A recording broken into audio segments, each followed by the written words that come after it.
بسم الله الرحمن الرحيم. المشاهدون الكرام، السلام عليكم ورحمة الله وبركاته. وبه الإعانة بدءا وختما، وصلى الله على سيدنا محمد ذاتا ووصفا واسما. اللهم صل على محمد وعلى آله وصحبه أجمعين. أيها الأحباب الكرام، أرحب بعنايتكم أجمل ترحيب في هذه الحلقة من برنامج مع اللغة العربية. آه، لا نزال في هذه السيرة العطرة من قناة سلام الإعلامية المباركة، ونقلب وإياكم أيها المشاهدون الكرام صفحات من تاريخ الخلفاء الراشدين رضي الله عنهم وأرضاهم.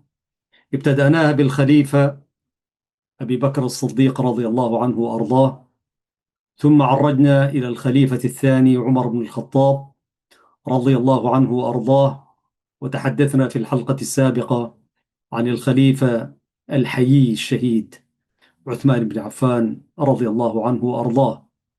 اليوم ندخل إلى رابع الخلفاء الراشدين، الإمام علي بن أبي طالب رضي الله عنه وأرضاه.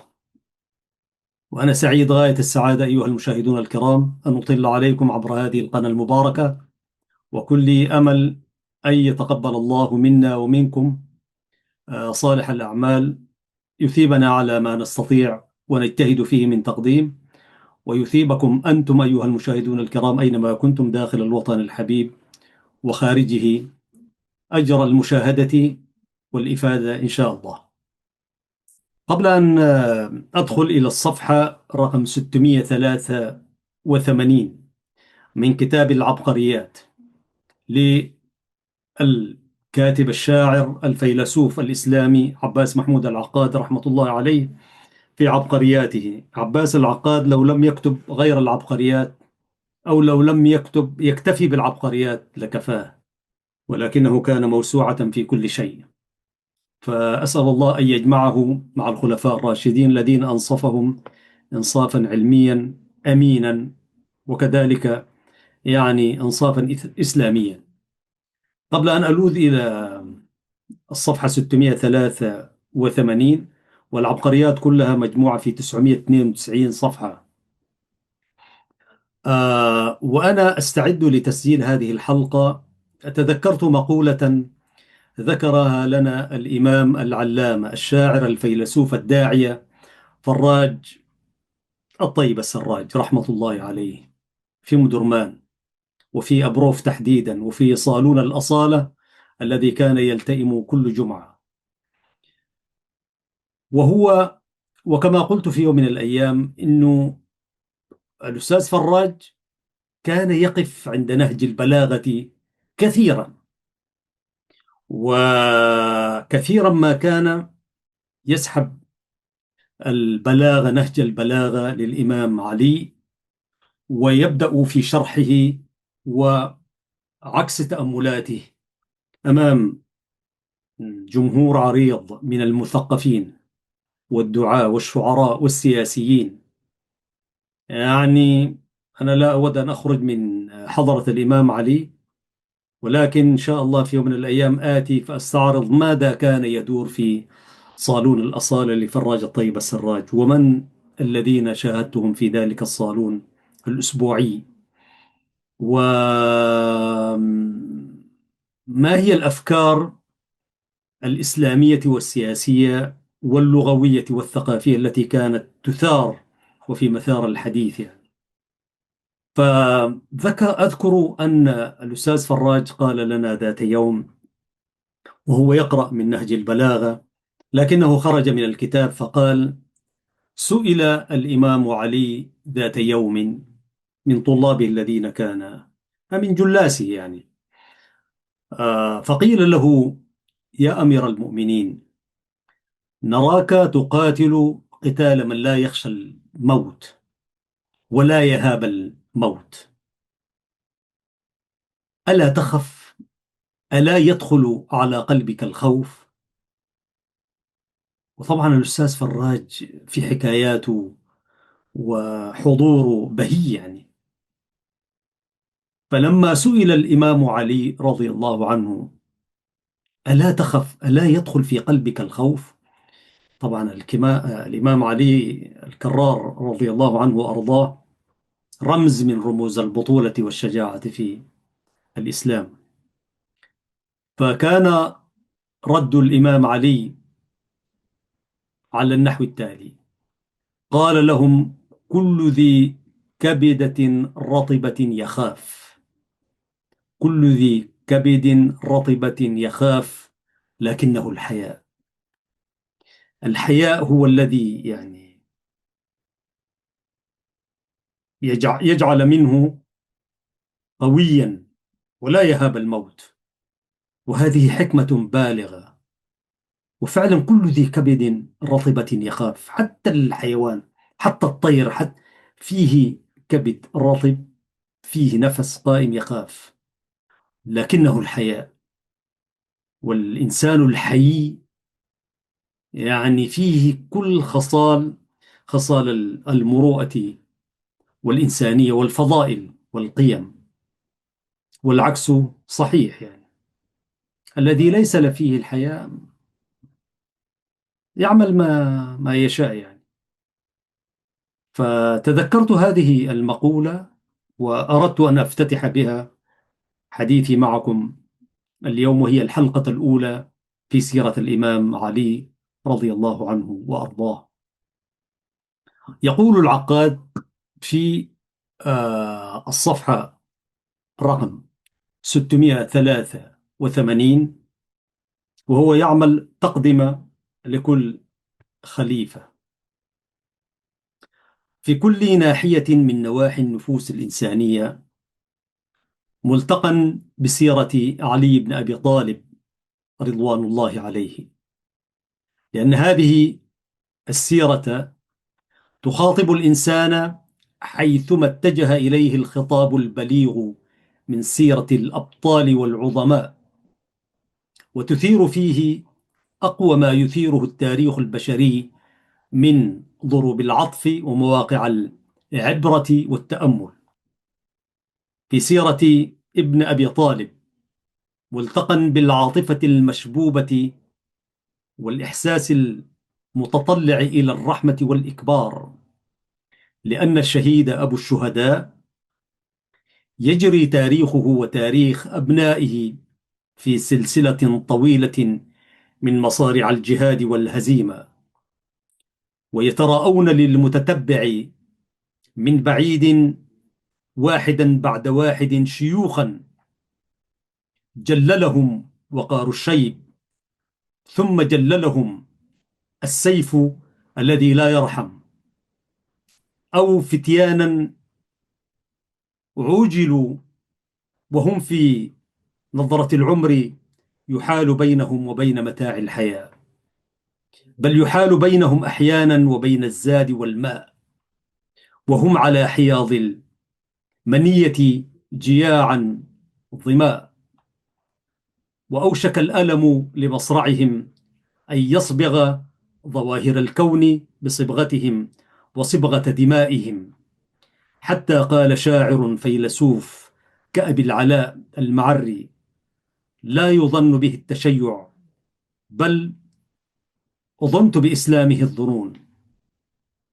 قال أبي العلاء: وعلى الأفق من دماء الشهيدين علي ونجله شاهدان، فهما في أواخر الليل فجران، وفي أولياته شفقان.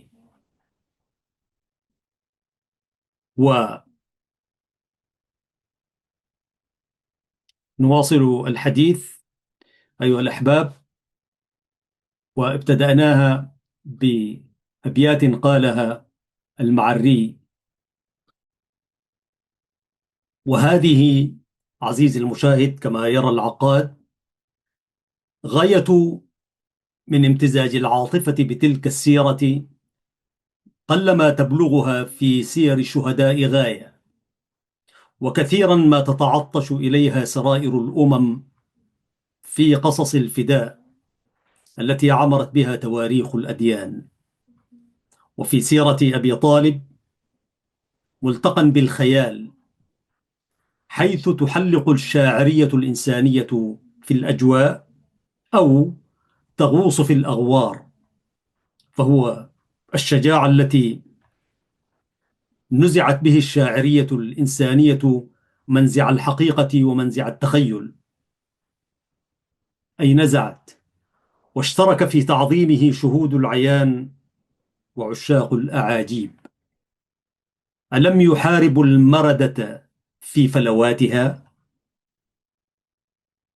ألم يخلق له الرواة أندادا من المناجزين المبارزين؟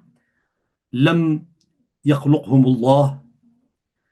ألم يستصغر عليه المحبون الغالبون في الحب أن يصرع من عرفنا من خصومه فأنشأوا له من الخصوم المغلوبين من لم يعرفهم ولم يعرفوه؟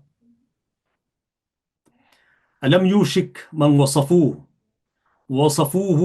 وصفوا وقعاته وفتكاته أن يلحقوه بأبطال الأساطير، وهو أصدق الأبطال في أصدق مجال، وتلتقي سيرته عليه رضوان الله بالفكر كما تلتقي بالخيال والعاطفة، لأن صاحب آراء في التصوف والشريعة والأخلاق سبقت جميع الآراء في الثقافة الإسلامية، ولأنه أحجى الخلفاء الراشدين أن يعد من أصحاب المذاهب الحكيمة بين حكماء العصور، ولأنه أوتي من الذكاء ما هو أشبه بذكاء الباحثين المنقبين منه بذكاء الساسة المتغلبين، فهو الذكاء الذي تحسه في الفكرة والخاطرة قبل أن تحسه في نتيجة العمل ومجرى الأمور. وللذوق الأدبي أو الذوق الفني ملتقى بسيرته كملتقى الفكر والخيال والعاطفة، لأنه رضوان الله عليه كان أديبا بليغا له نهج من الأدب والبلاغة يقتدي به المقتدون، وقسط من الذوق مطبوع يحمده المتذوقون، وإن تطاولت بينه وبينهم السنون فهو الحكيم الأديب الخطيب المبين، والمنشئ الذي يتصل إنشاؤه بالعربية ما اتصلت آيات الناثرين والناظمين. وللنفس الإنسانية عزيز المشاهد نواحيها الكثيرة غير نواحي العطف والتخيل والتفكير وتذوق الحس الجميل من التعبير. فمن نواحيها الكثيرة ناحية لم تنقطع قط في زمن من الأزمان، وهي ناحية الخلاف بين الطبائع والأذهان، أو ناحية الخصومة الناشبة أبدا على رأي من الآراء أو حق من الحقوق أو وطن من الأوطان. فقد يفتر العقل والتذوق بعض حين، وقد يفتر الخيال والعاطفة بعض حين، ولكن الذي لم يفتر قط ولا نخاله يفتر في حين من الأحايين خصام العقول وجدل الألسنة واختلاف المختلفين وتشيع المتشيعين. وإن ها هنا للمجال الرغيب والملتقى القريب في سيرة هذا الإمام الأوحد التي لا تشبهها سيرة في هذه الناحية الخاصة بين شتى الخواص، وهو رضوان الله عليه قد قال في ذلك أوجز مقال حين قال: ليحبني أقوام حتى يدخلوا النار في حبي، ويبغضني أقوام حتى يدخلوا النار في بغضي. أو حين قال: يهلك في رجلان، محب مفرط بما ليس في، ومبغض يحمله شنآني على أن يبهتني. وأذكر عزيز المشاهد خارج كتاب العقاد الإمام العلامة إمام الشرق، شرق السودان، وإمام السودان خلونا نقول إبراهيم الأشقر رحمة الله عليه، ذلك العلامة الفقيه. وقد تحدثت عنه في هذه الحلقة في هذه القناة المباركة قرابة 4 أو 3 حلقات، ولنا كان الشرف في ذلك. استمعت إليه ذات يوم وهو يتحدث عن الإمام علي في واحدة من جلسات الوعظ والتثقيف الإسلامي في المسجد الكبير في مدينة كسلة، رحمة الله على شيخنا الأشقر. كان يقول: فئة، هو يتحدث عن الإمام علي، فئة لم ترتضيه خليفة، وأخرى نصبته إله ثاني. هو نقلا عن شاعر: فئة لم ترتضيه خليفة، الخوارج الذين خرجوا، وأخرى نصبته إلها ثاني. أعود إلى العقاد. وصدق الإمام في غلو الطرفين من محبيه ومن مبغضيه، فقد بلغ من حب بعضهم إياه أن رفعوه إلى مرتبة الآلهة المعبودين، وبلغ من كراهة بعضهم إياه أن حكموا عليه بالمروق من الدين. هنا الروافض الغلاة يعبدونه وينهاهم عن عبادته فلا يطيعونه، ويستتيبهم فيصرون على الكفر أي إصرار، ويأمر بإحراقهم فيقولون وهم يساقون إلى الحفيرة الموقدة: إنه الله وإنه هو الذي يعذب بالنار. وهناك الخوارج الغلاة يعلنون كفره ويطالبون منه التوبة إلى الله عن عصيانه، ويسبونه من على المنابر، كما سبه خصومه الأمويين الذين خالفوهم في العقيدة ووافقوهم على السباب. ميدان من ميادين الملاحاة لم يتسع قط ميدان متسعه في تواريخ الأبطال المعرضين للحب والبغضاء. يقول أناس إله ويقولون أناس كافر مطرود من رحمة الله. وناحية أخرى من نواحي النفس الكثيرة تلاقيها سيرة الإمام في أكثر من طريق، وهي تلك ناحية الشكوى والتمرد، أو ناحية الشوق إلى التجديد والإصلاح. فقد أصبح اسم علي علما يلتف به كل مغضوب، وصيحة ينادي بها كل طالب إنصاف، وقامت باسمه الدول بعد موته لأنه لم تقم له دولة في حياته. وجعل الغاضبون على كل مجمع باغ وكل حكومة جائرة يلوذون بالدعوة العلوية كأنها الدعوة المرادفة لكلمة الإصلاح، أو كأنها المنفس الذي يستريحون إليه وهم مكظومين. فمن نازع في رأي ففي اسم علي شفاء لنوازع نفسه، ومن ثار على ضيم ففي اسم علي حافز لثورته ومرضاة لغضبه. ومن واجه التاريخ العربي بالعقل أو بالتذوق أو بالخيال أو بالعاطفة، فهناك ملتقى بينه وبين علي في وجه من وجوهه وعلى حالة من حالاته. وتلك هي الميزة التي انفرد بها تاريخ الإمام بين تواريخ الأئمة الخلفاء، فأصبحت بينه وبين قلوب الناس وشائجة تخلقها الطبيعة الآدمية إن قصر في تاريخها وفي خلقها التاريخ والمؤرخون.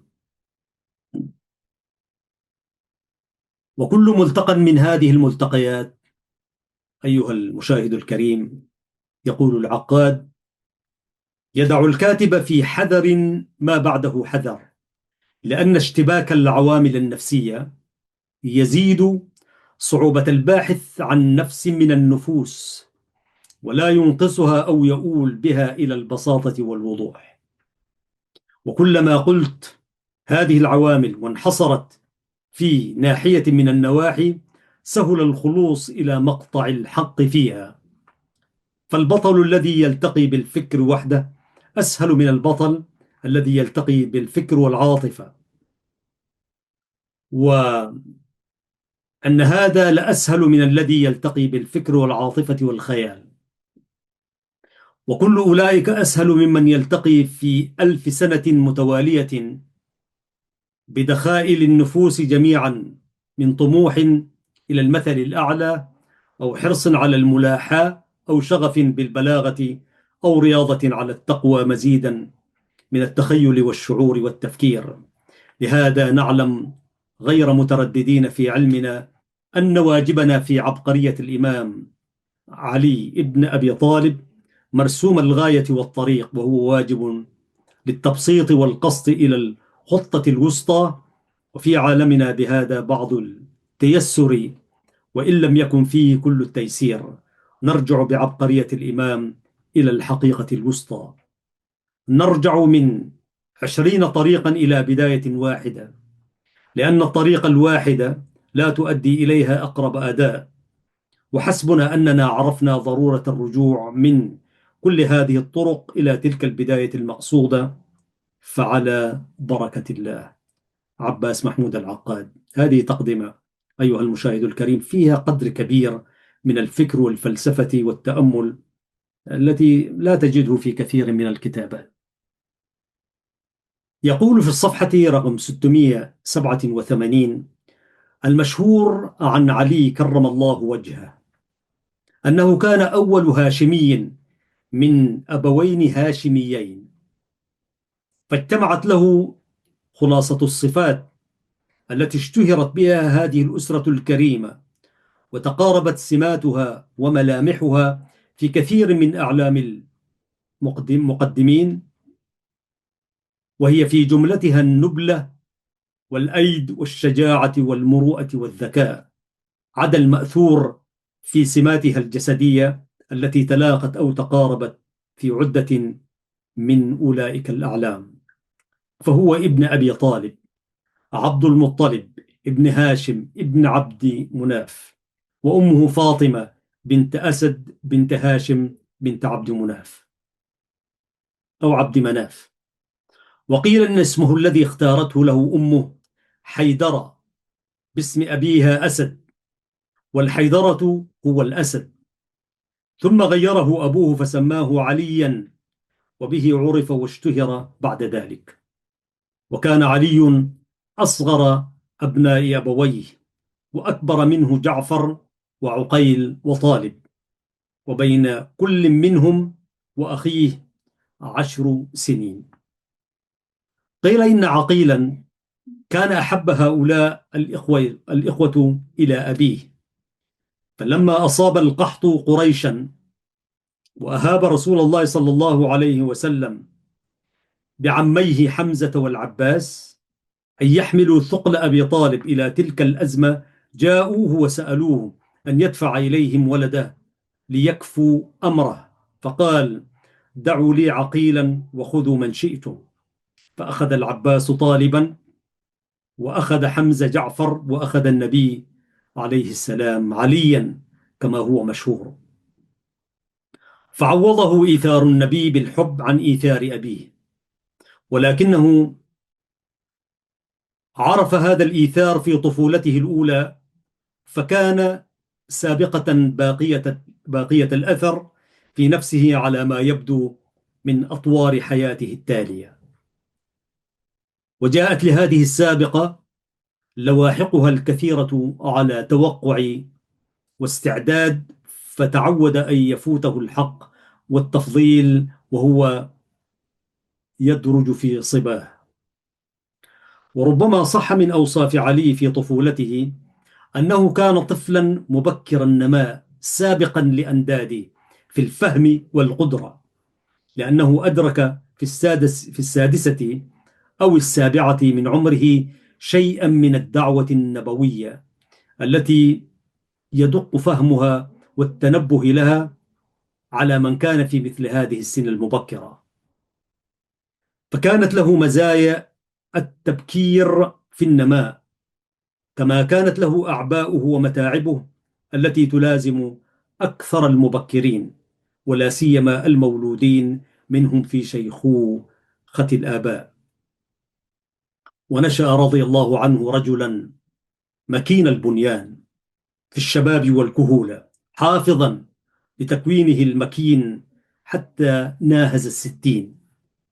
قال واصفوه وهو في تمام الرجولة أنه كان رضي الله عنه ربعة أميل إلى القصر، آدم أي أسمر، شديد الأدم، أصلع، مبيض الرأس واللحية طويلها، ثقيل العينين في دعج وسعة، حسن الوجه، واضح البشاشة، أغيد كأنما عنقه إبريق فضة، عريض المنكبين، لهما مشاش كمشاش كمشاش الصبغ الضاري، لا يتبين عضده من ساعده، قد أدمجت إدماجا أو أدمدت إدماجا، وكان أبجر أي كبير البطن، يميل إلى السمنة في غير إفراط، ضخم عضلة الساق مستدقها، ضخم عضلة الذراع دقيق مستدقها، ششن الكفين، يتكفأ في مشيته على نحو يقارب مشية النبي صلى الله عليه وسلم، ويقدم في الحرب فيقدم مهرولا لا يلوي على شيء. وتدل أخباره كما تدل صفاته على قوة جسدية بالغة في المكانة والصلابة على العوارض والآفات، فربما رفع الفارس بيده فجلد به الأرض غير جاهد ولا حافل، ويمسك بذراع الرجل فكأنه أمسك بنفسه فلا يستطيع أن يتنفس. واشتهر عنه أنه لم يصارع أحدا إلا صرعه، ولم يبارز أحدا إلا قتله، وقد يزحزح الحجر الضخم لا يزحزحه إلا رجال، ويحمل الباب الكبير يعي بقلبه الأشداء، ويصيح الصيحة فتنقلع له قلوب الشجعان. ومن مكانة تركيبه رضي الله عنه أنه كان لا يبالي الحر والبرد، ولا يحفل الطوارئ الجوية في صيف ولا شتاء، فكان يلبس ثياب الصيف في الشتاء وثياب الشتاء في الصيف. وسئل في ذلك فقال: إن رسول الله صلى الله عليه وسلم بعث إلي وأنا أرمد العين يوم خيبر، فقلت: يا رسول الله، إني أرمد العين. فقال: اللهم أذهب عني الحر والبرد، فما وجدت حرا ولا بردا منذ يومئذ. ولا يفهم عزيز المشاهد من هذا أنه رضوان الله عليه كان معدوم الحس بالحر والبرد بالغا ما بلغت بهما القساوة والإيذاء، فقد كان يرعد للبرد إذا اشتد، ولم يتخذ له عدة من دثار يقيه. قال هرون ابن عنترة عن أبيه: دخلت على علي بالخورنق وهو فصل شتاء، وعليه خلق قطيفة وهو يرعد فيه، فقلت: يا أمير المؤمنين، إن الله قد جعل لك ولأهلك في هذا المال نصيبا، وأنت تفعل هذا بنفسك. فقال: والله ما أرزأكم شيئا، وما هي إلا قطيفة التي أخرجتها من المدينة. فليس هو انعدام حسب الصيف والشتاء، إنما هي مناعة قوية خصت بها بنيته لم يخص بها معظم الناس. وكان إلى قوته البالغة شجاعا لا ينهض له أحد في ميدان مناجزة، فكان لجرأته على الموت لا يهاب قرنا من الأقران، بالغا ما بلغ من الصولة ورهبة الصيت. واجترأ وهو فتى ناشئ على عمرو ابن وفد فارس الجزيرة العربية الذي كان يقوم بألف رجل عند أصحابه وعند أعدائه. وكانت وقعة الخندق، فخرج عمرو في الحديد ينادي جيش المسلمين: من يبارزني؟ فصاح علي: أنا له يا نبي الله. وبه إشفاق عليه أنه عمرو. اجلس. ثم عاد عمرو ينادي: ألا رجل يبرز؟ وجعل يؤنبهم قائلا: أين جنتكم التي زرعتم أنكم داخلوها إن قتلتم؟ أفلا تبرزون إلي وتبرزون إلي رجلا؟ فقام علي مرة بعد مرة وهو يقول: أنا له يا رسول الله. ورسول الله يقول له مرة بعد مرة: اجلس إنه عمرو. وهو يجيبه: وإن كان عمرا، وإن كان عمرا. حتى أذن له فمشى إليه فرحا وفرحا بهذا الإذن الممنوع، كأنه الإذن بالخلاص. ثم نظر إليه عمرو فاستصغره وأنف أن يناجزه، وأقبل يسأله: من أنت؟ قال ولم يزد: أنا علي. قال: ابن عبد مناف؟ قال: ابن أبي طالب. فأقبل عمرو عليه يقول: يا ابن أخي، من أعمامك من هو أسن، وإني أكره أن أهريق دمك. فقال له علي: ولكني والله لا أكره أن أهريق دمك. فغضب عمرو وأهوى إليه بسيف كان كما قال واصفوه كأنه شعلة نار. واستقبل علي الضربة بدرقته، فقدها السيف وأصاب رأسه. ثم ضربه علي على حبل عاتقه فسقط ونهض، وسقط ونهض، وثار الغبار، فما انجلى إلا عن عمرو صريعا، وعلي يجأر بالتكبير. وكأنما كانت شجاعته هذا القضاء الذي لا يؤسى على مصابه، لأنه أحجى المصائب وأقلها معابة ألا يدفع. فكانت أخت عمرو بنت ود تقول على سبيل التأسي بعد موته: لقد كان قاتل عمرو غير قاتله. لو كان قاتل عمرو غير قاتله بكيته أبدا ما دمت في الأبد. لكن قاتله من لا نظير له، وكان يدعى أبوه بيضة البلد. فكانت شجاعته من الشجاعات النادرة التي يشرف بها من يصيب بها ومن يصاب. ويزيدها تشريفا أنها ازدانت بأجمل الصفات التي تزين شجاعة الشجعان الأقوياء. فلا يعرف الناس حيلة للشجاعة أجمل من تلك الصفات التي طبع عليها علي بغير كلفة ولا مجاهدة رأي، وهي التورع عن البغي، والمروءة مع الخصم قويا أو ضعيفا على السواء، وسلامة الصدر من الضغن على العدو بعد الفراغ من القتال. فمن تورعه على البغي مع قوته البالغة وشجاعته النادرة أنه لم يبدأ أحدا قط بقتال، وله مندوحة عنه. وكان يقول لابنه الحسن الشهيد رضي الله عنه: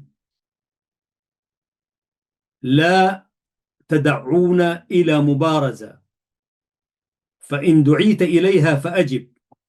أو لا تدعون بنون التوكيد: لا تدعون إلى مبارزة، فإن دعيت إليها فأجب، فإن الداعي إليها باغ، والباغي مصروع.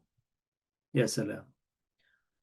وعلم أن جنود الخوارج يفارقون عسكره ليحاربوه، وقيل له إنهم خارجون عليك فبادرهم قبل أن يبادروك. فقال: لا أقاتلهم حتى يقاتلونني وسيفعلون. وكذلك فعل قبل وقعة الجمل، وقبل وقعة صفين، وقبل كل وقعة صغرت أو كبرت ووضح فيها عداء العدو أو غمض، يدعوهم إلى السلم وينهى رجاله عن المبادئة بالشر، فما رفع يده بالسيف قط إلا وقد بسطها قبل ذلك للسلام. كان يعظ قوما فبهرت عظته بعض الخوارج الذين يكفرونه فصاح معجبا إعجاب الكاره الذي لا يملك بغضه ولا إعجابه. قاتله الله كافرا ما أفقهه، فوثب أتباعه ليقتلوه فنهاهم عنه. قال أحد الخوارج: قاتله الله كافرا ما أفقهه، فوثب أتباعه ليقتلوه فنهاهم عنه، وهو يقول: إنما هو سب بسب أو عفو عن ذنب. وقد رأينا أنه كان يقول لعمرو بن ود: إني لا أكره أن أهريق دمك، ولكنه على هذا لم يرغب في إهراق دمه إلا بعد يأس من إسلامه ومن تركه حرب المسلمين. فعرض عليه أن يكف عن القتال فأنف وقال: إذا تتحدث العرب بفراري. وناشده: يا عمرو، إنك كنت تعاهد قومك أن لا يدعوك رجلا من قريش إلى خلتين إلا أخذت منه إحداهما. قال: أجل. قال: فإني أدعوك إلى الإسلام أو إلى النزال. قال: ولما يا ابن أخي؟ فوالله ما أحب أن أقتلك. فلم يكن له بد بعد ذلك من إحدى اثنتين: أن يقتله أو يقتل على يديه. وعلى ما كان بينه وبين معاوية وجنوده من اللدد في العداء، لم يكن ينازلهم ولا يأخذ من ثاراته وثارات أصحابه عندهم إلا بمقدار ما استحقوه في موقف الساعة. فاتفق في يوم صفين أن خرج من أصحاب معاوية رجلا يسمى كريز ابن الصباح الحميري، فصاح بين الصفين: من يبارز؟ فخرج إليه رجل من أصحاب علي فقتله، وقف عليه ونادى: من يبارز؟ فخرج إليه آخر فقتله وألقاه على الأول، ثم نادى: من يبارز؟ فخرج إليه الثالث فصنع به صنيعه بصاحبه، ثم نادى رابعة: من يبارز؟ فأحجم الناس ورجع من كان في الصف الأول إلى الصف الذي يليه، وخاف علي أن يشيع الرعب بين صفوفه، فخرج إلى ذلك الرجل المدل بشجاعته وبأسه فصرعه، ثم نادى نداء حتى أتم ثلاثة صنع بهم صنيعة بأصحابه، ثم قال مسمعا الصفوف: يا أيها الناس، إن الله عز وجل يقول: الشهر الحرام بالشهر الحرام والحرمات قصاص، ولو لم تبدؤونا ما بدأناكم. ثم رجع مكانه رضي الله عنه وأرضاه. أما مروءته في هذا الباب فكان أندر بين ذوي المروءة من شجاعته بين الشجعان، فأبى على جنده وهم ناقمون أن يقتلوا مدبرا أو يجهزوا على جريح أو يكشفوا سترا أو يأخذوا مالا. وصلى في وقعة الجمل على القتلى من أصحابه ومن أعدائه على السواء، وظفر بعبد الله بن الزبير ومروان بن الحكم وسعيد بن العاص، وهم ألد أعدائه المؤلبين عليه، فعفى عنهم ولم يتعقبهم بسوء. وظفر بعمرو بن العاص وهو أخطر عليه من جيش ذي عدة، فأعرض عنه وتركه ينجو بحياته حين كشف عن سوءته اتقاء لضربته. وحال جند معاوية بينه وبين الماء في معركة وهم يقولون له: ولا قطرة حتى تموت عطشا. فلما حمل عليهم وأجلاهم عنه سوغ لهم أن يشربوا منه كما يشرب جنده. وزار السيدة عائشة بعد وقعة الجمل، فصاحت به صفية أم طلحة الطلحات: أيتم الله منك أولادك كما أيتمت أولادي. فلم يرد عليها شيئا، ثم خرج فأعادت عليه ما استقبلته به، فسكت ولم يرد عليها. قال رجل أغضبه مقالها: يا أمير المؤمنين، أتسكت عن هذه المرأة وهي تقول ما تسمع؟ فانتهره وهو يقول: ويحك، أما أمرنا أن نكف عن النساء وهن مشركات، أفلا نكف عنهن وهن مسلمات؟ وإنه لفي طريقه إذ أخبره بعض أتباعه عن رجلين ينالان من عائشة، فأمر بجلدهما 100 جلدة. ثم ودع السيدة عائشة أكرم وداع، وسار في ركابها أميالا، وأرسل معها من يخدمها ويخفف عنها. قيل أنه أرسل معها 20 امرأة من نساء عبد القيس، عممهن بالعمائم وقلدهن السيوف. فلما كانت ببعض الطريق ذكرته بما لا يجوز أن يذكر به، وتأففت وقالت: هتك ستري برجاله وجنده الذين وكلهم بي. فلما وصلت إلى المدينة ألقى النساء عمائمهن وقلن لها: إنما نحن نسوة. وكانت هذه المروءة سنته مع خصومه، من استحق منهم الكرامة ومن لم يستحقها، ومن كان في حرمة عائشة رضي الله عنها ومن لم تكن له قط حرمة، وهي أندر مروءة عرفت من مقاتل في وغر القتال. وتعدلها في النبل والندرة سلامة صدره من الضغن على أعدى الناس له وأضرهم به وأشهرهم بالضغن عليه، فنهى أهله وصحبه أن يمثلوا بقتاله وأن يقتلوا أحدا غيره.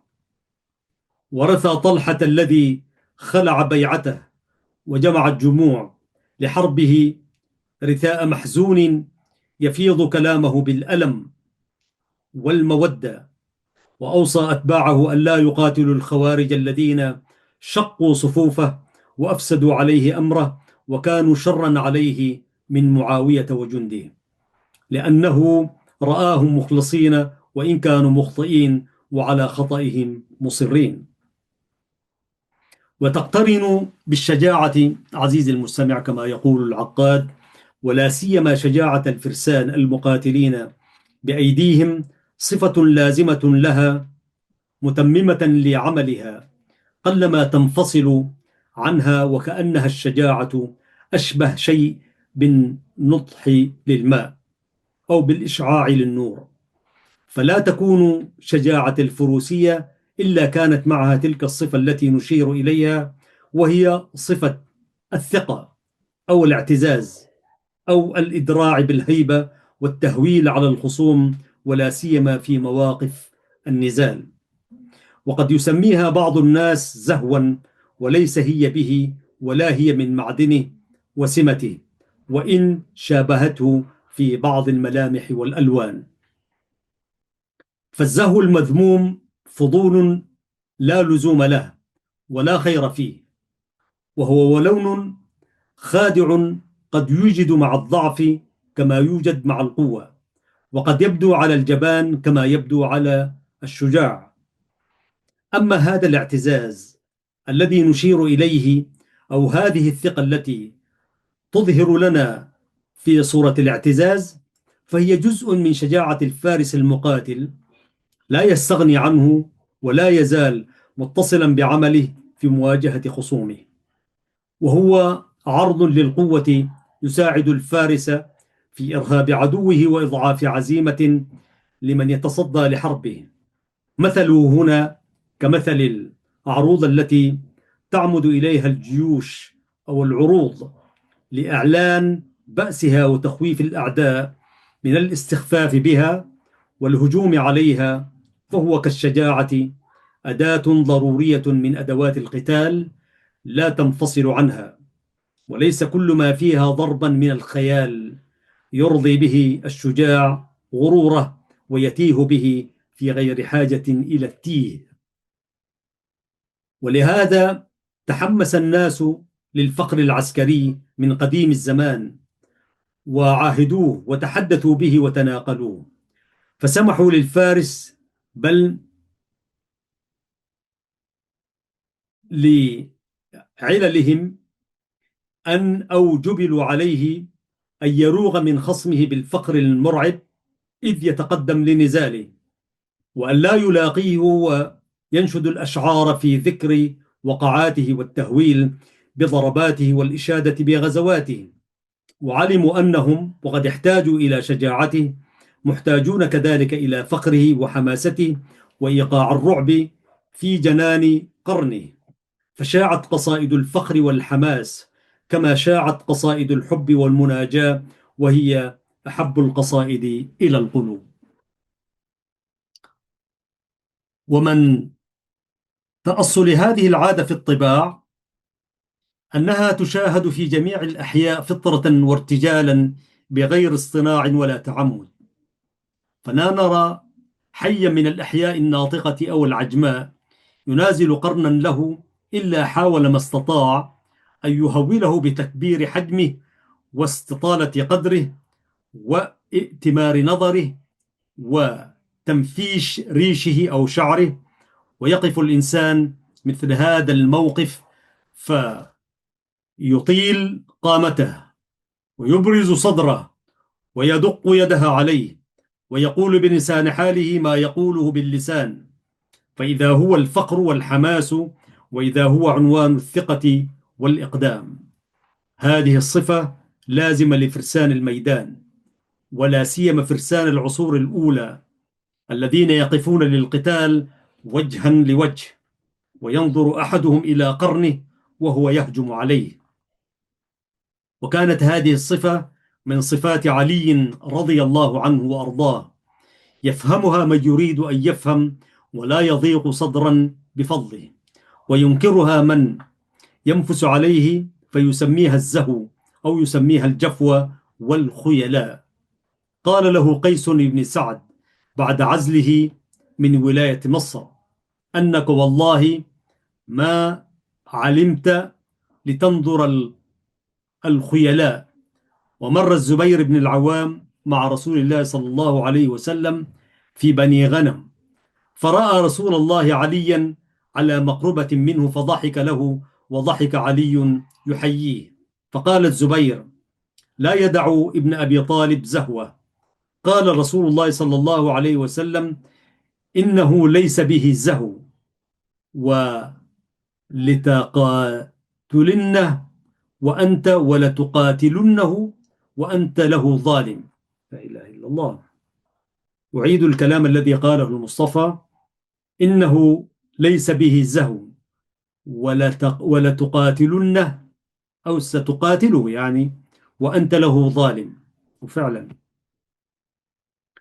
فليس هو بالزهو المكروه، ولكنها الشجاعة التي يمتلئ بها الشجاع، والثقة التي تتراءى مكشوفة في صراحتها واستقامتها، لأنه صاحبها لا يتكلف مداراتها ولا يحس أنه يحتاج إلى مداراتها، ولأنه لا يقصدها ولا يتعمد إبداءها.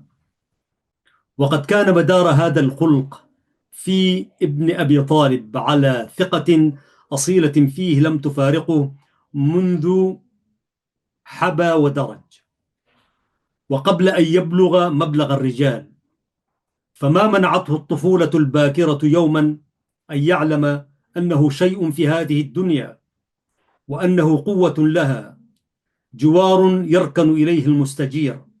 ولقد كان في العاشرة أو نحوها يوم أحاط القروم القرشيون بالنبي صلى الله عليه وسلم ينذرونه وينكرونه، وهو يقلب عينه في وجوههم ويسأل عن النصير ولا نصير.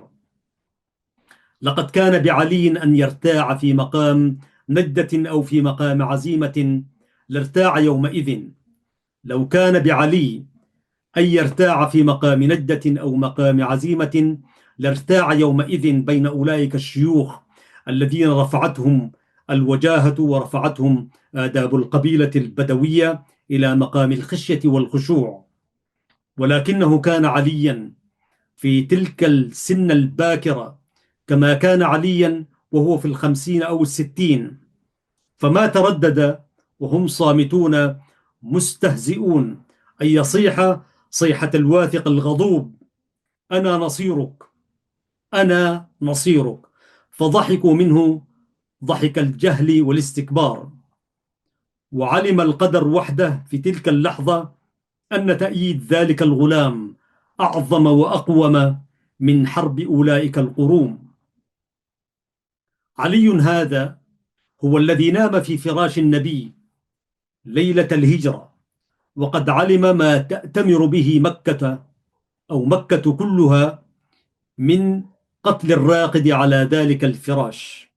وعلي هذا هو الذي تصدى لعمرو بن ود مرة بعد مرة أو مرة بعد مرة، والنبي يجلسه ويحذره العاقبة التي حذرها فرسان العرب من غير تحذير. يقول النبي: اجلس إنه عمرو، فيقول: وإن كان عمرا، كأنه لا يعرف من يخاف ولا يعرف كيف يخاف ولا يعرف إلا الشجاعة التي هي ممتلئ بها واثق فيها في غير كلفة ولا اكتراث.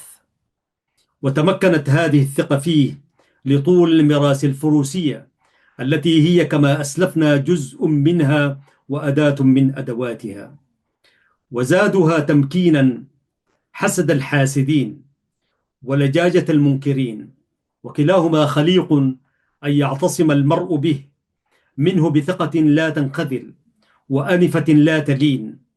فمن شواهد هذه الثقة بنفسه أنه حملها من ميدان الشجاعة إلى ميدان العلم والرأي، حين كان يقول: اسألوني قبل أن تفقدوني، فوالذي نفسي بيده لا تسألوني في شيء فيما بينكم وبين الساعة، ولا عن فئة تهدي 100 وتضل 100 إلا أنبأتكم بناعقها وقائدها وسائقها ومناخ ركابها ومحط رحالها.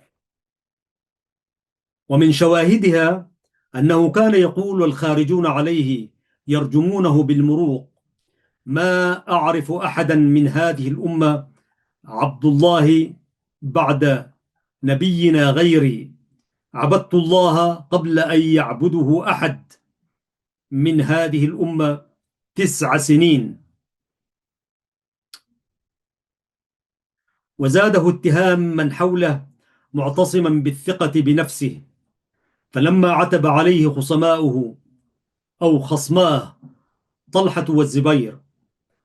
والزبير أنه ترك مشورتهما، قال: نظرت إلى كتاب الله وما وضع لنا وأمرنا بالحكم به فاتبعته، وما استنى النبي صلى الله عليه وسلم فاقتديته، فلم أحتج في ذلك إلى رأيكما ولا رأي غيركما، ولا وقع حكم جهلته فأستشير كما واخاني المسلمين، ولو كان ذلك لم أرغب عنكما ولا عن غيركما. وأبدى هذه الخليقة منه أنه كان رضي الله عنه لا يتكلف ولا يحتال على أن يتألف، بل كان يقول: شر الأخوان من تكلف له. ويقول: إذا احتشتم المؤمن أخاه فقد فارقه، إذا احتشم المؤمن أخاه فقد فارقه. فكان الذي ينتظرون منه الاصطناع والإرضاء يخطئون ما انتظروه، ولا سيما إذا هم انتظروه من أرزاق رعاياه وحقوقهم التي اؤتمن إليها، فيحسبون أنها الجفوة البينة وأنه الزهو المقصود، وما هو بهذا ولا بتلك. إنما هي شجاعة الفارس بلوازمها التي لا تنفصل منها، وإنما هو امتعاض المغموط المسيء ظنا بمن حوله يتراءى على سجيته في غير مداراة ولا رياء. فما كان يتكلف إظهار تلك الخلائق زهوا كما يسمونه أو جفوة كما يحسبونها، بل كان قصاراه أن لا يتكلف الإخفاء، فإذا التفت قاصدا إلى ما في نفسه فهو لا يقصد العجب ولا يرضاه، بل ينهى عنه ويشتد في اجتنابه، ويوصي من أحب: إياك والإعجاب بنفسك والثقة بما يعجبك منها، واعلم أن الإعجاب ضد الصواب وآفة الألباب. نعم، كان ملاك الأمر في أخلاق علي عليه السلام أنه كان لا يتكلف إظهار شيء ولا يتكلف إخفاء شيء، ولا يقبل التكلف حتى من مادحيه، فربما أفرط الرجل في الثناء عليه وهو متهم عنده، فلا يدعه حتى يعلن له طويته ويقول له: أنا دون ما تقول وفوق ما في نفسك. وكانت قلة التكلف هذه توافق منه خليقته الكبرى من الشجاعة والبأس والامتلاء بالثقة والمنعة، وكانت تسلك معه مسلك الحقيقة والمجاز على السواء، كأنه يعني ما يصنع وهو لا يعنيه، وإنما يجيء منه على البديهة كما تجيء الأشياء من معادنها. كان مثلا يخرج إلى مبارزيه حاسر الرأس ومبارزوه مقنعون بالحديد، أفعجيب منه أن يخرج إليهم حاسر النفس وهم مقنعون بالحيلة والرياء. وكان يقفل الخضاب أحيانا ويرسل الشيب ناصعا وهو لا يحرم خضابه في غير ذلك من الأحيان، أفعجيب منه مع هذا أن يقل اكتراثه لكل خضاب ساترا ما ستر أو كاشفا ما كشف من رأي وخليقة. أيها الأحباب الكرام، أعتقد أننا ينبغي أن نتوقف هنا. أحسب أننا أخذنا القسط المسموح به في هذه الحلقة وفي هذا البرنامج.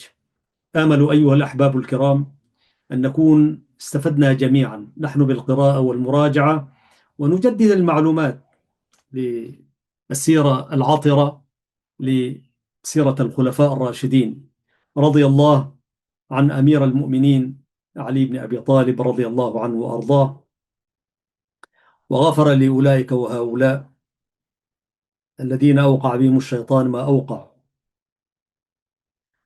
أسأل الله سبحانه وتعالى أيها الأحباب الكرام أن ألتقيكم في الحلقة القادمة من هذه القناة المباركة، قناة سلام الإعلامية، التي أطل وأتشرف بإطلالتي منها عليكم داخل الوطن العزيز وخارجه.